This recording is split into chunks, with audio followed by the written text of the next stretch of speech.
Hello, this is Steve Rampton. I want to talk about my new book called Alpha Nerd. I'm very happy Matt Jones is helping today, my friend, and my good friend Lee Rouson is here today. Welcome, Lee. Thank you, Steve. I am welcome. I look forward to this time with our audience. Good, thank you. We've had some feedback from people about the book. I should probably show you the book in case you haven't seen it. Alpha Nerd. And on the back is my lovely picture, but it says one person can make a difference. That, I want to drill into that with all the young people, that you can make a difference.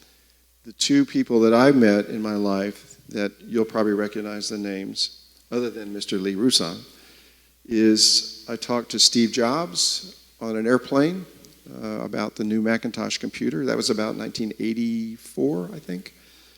And then I met Alan Shepard, the first American in space, in 1961. Yes, I'm an old guy, okay? The first word nerd came from this book, If I Ran the Zoo, by Dr. Seuss. It is a mythical zoo creature. By the way, this book is banned right now, so it took me a little bit of effort to get this one, and I'm not going to tell you what I paid for it. It was way too much money. So that's nerd number one. It was about a zoo creature. My word nerd goes back to people and how I was so unhappy at Vanderbilt. Well, it started in high school, but at Vanderbilt, I felt out of place, like I didn't fit in. Academically, I was okay. I was always pretty smart. But socially, no. The main thing that held me together was I was Navy ROTC, so I had my friends in the Navy. But I just didn't feel like I fit in, so I coined the word nerd from a movie called Good Neighbor Sam. And you can still get the movie, and the word nerdlinger came from the name in the book. It was a dairy. So I used to call people nerdlingers, which means straight arrows, kind of boring. And then I shortened it to just N-U-R-D, nerd, at some point. So we're going to talk about that. But also, as far as controversial subjects, the next video will be about mini-max, which is a way of life that people, I want them to kind of examine that.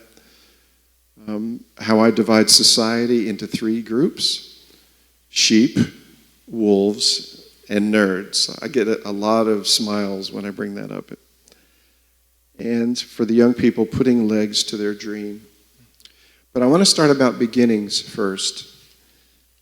Mine was at Vanderbilt, where I didn't feel like I fit in. Two main pushes were I saw a movie called The Professor and the Madman, where it talks about the English dictionary and how important it is to have the origins of a word. The other was a tragic event here in New Jersey. The president of the senior class, nice kid, I met him once at a ShopRite store here. President of the senior class, National Honor Society. I went back 2 months later after I met him to say hello, and everybody's face got very long and said, he's dead. Found out that he had hung himself in his basement. So on the outside, everything was fine. I didn't detect anything. Not that I'm a psychologist, but obviously something very wrong. So that also kind of pushed me to write, especially to young people. But I wanted you to talk about your experiences when you were growing up in North Carolina. Somehow you also didn't feel like you fit in. Yes, and I think every person goes through this at a certain period in their lives, and how they handle it, how they respond or react to it is all kinds of ways. I think that my beginnings of feeling out of place actually started the process of identity for me, as finding out who I am. But I think I was namely finding out who I wasn't. And what do I mean by that? Well, if somebody would have asked me when I was in middle school that question, who are you? Who are you? Okay. I think I would have responded and I would have said, I'm black. My father was a bodyguard for Malcolm X. I was there when he was assassinated in the Audubon Ballroom. I was 2 years old. And that night, the FBI forced my family to leave New York. Then we moved to North Carolina. And that's where I grew up. And, and grew up in the 60s, and at times when I'm hearing and seeing all kinds of African Americans raising their hands saying it's time for black people to come together. I'm black and I'm proud, and I'm black and I'm beautiful, and things are going to change in America. So there was this identity process, I'm sure because black people felt left out. They felt left out of what's going on in America. And so I was like, yeah, I'm black and I'm proud, I'm black and I'm beautiful. But the thing is that there were more than one kind of black. It was really a challenge because, namely, there were three types of blacks that I experienced. One was the fearful black, like whether it was several of my uncles or like grown men in the community who I would, like some of my friends' fathers, and even some of my friends at a certain point, they would be like, here was a statement that I remember ringing in my ears. Everybody knows you're a good football player, Lily, but you're never going to make it into the NFL. The white man's going to keep you down, black.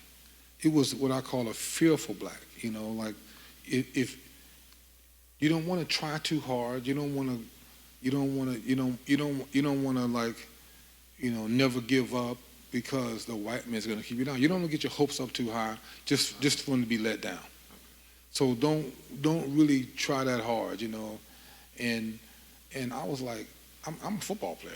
I didn't know how to I didn't know fear like that. So I was like, I'm not that kind of black. And then there was a bougie black. Bougie black. Yeah, what I call a bougie black, because I was raised Catholic in North Carolina. Oh, okay. I was a chocolate Catholic. I mean, what a mix that was, And I mean, most people were Baptists down there, but so I met and became friends with a lot of the well-to-do bougie blacks. My friends, their parents were doctors and attorneys and business owners, and so I again was like, I'm not a bougie black. I'm not. That's not me. My parents didn't have any money. We weren't rich. And then there was one more black. Hi, my name is Lee. I wear Izod shirts and Levi jeans. And my favorite TV show is Lifestyles of the Rich and Famous. I want to be white black. I was never that kind of black person. And there was a lot of black people because white was popular in the late 70s and the early 80s. It was very popular. The discretionary income, per household in America, it increased throughout the country.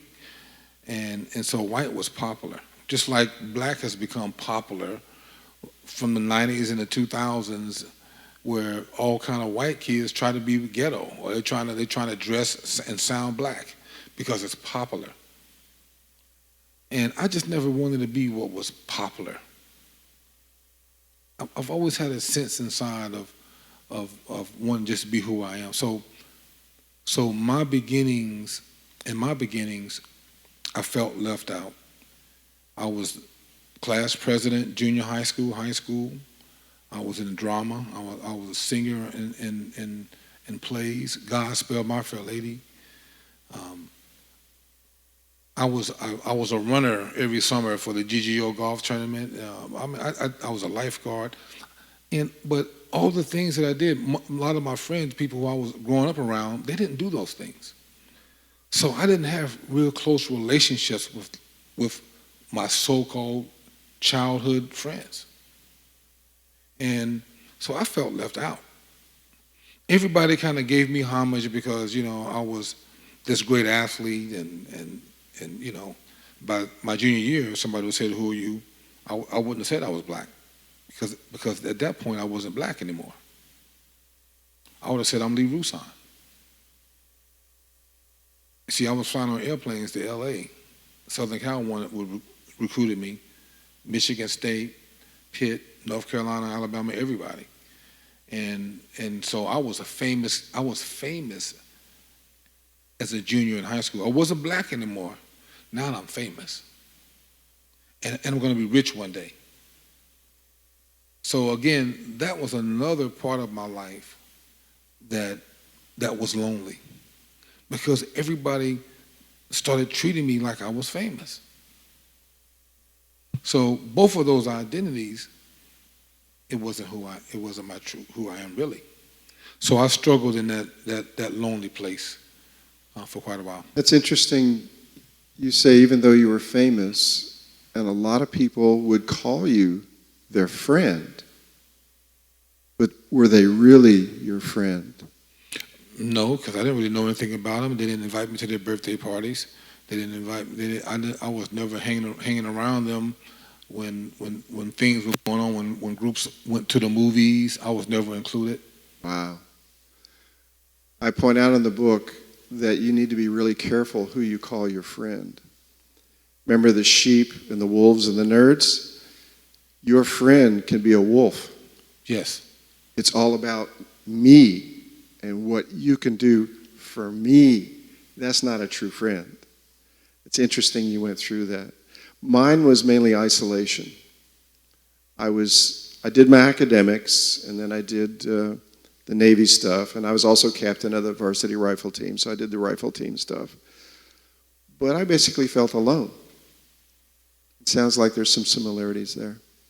Yes. So my beginnings in that type of state of mind actually helped me to become who I am today, because I found out who I wasn't, or I found out who I am really not. Helped me to find out who I am really. It's interesting. The next segment we're going to do is we're going to talk about mini-max, minimum effort, maximum result. If you look carefully at Lee's hands, you'll see 2 rings on his hands. And those rings are Super Bowl rings. So I think the maximum effort, maximum result, you did pretty well.